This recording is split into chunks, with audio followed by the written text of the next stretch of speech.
В России начались акции протеста против мобилизации. По всей стране задержано более 100 человек.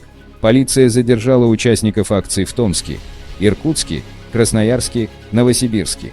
Как правило, силовики приходят на назначенное место раньше протестующих, а затем требуют от активистов покинуть площадь. Так, девушка в Новосибирске говорит, что силовиков там больше, чем активистов. В Улан-Удэ митинг уже закончился. В Липецке, Орле, Новосибирске, Красноярске, Барнауле и Питере митинги идут прямо сейчас. В столице акция пройдет вечером, но столичная прокуратура уже предупредила об ответственности, включая уголовное, за участие. В Томске Росгвардия оцепила здание военкомата после сообщения о минировании. Ранее движение «Весна» предложило организовать всероссийскую акцию протеста. «Нет мобилизации», пишут активисты в соцсетях.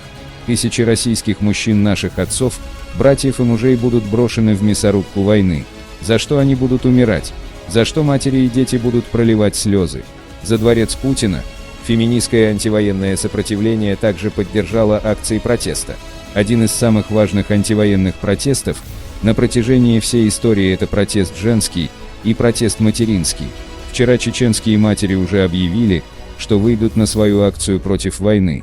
Сегодня акцию против мобилизации объявило движение «Весна», и мы, как феминистское движение, присоединяемся к призыву «Весны», заявили активистки.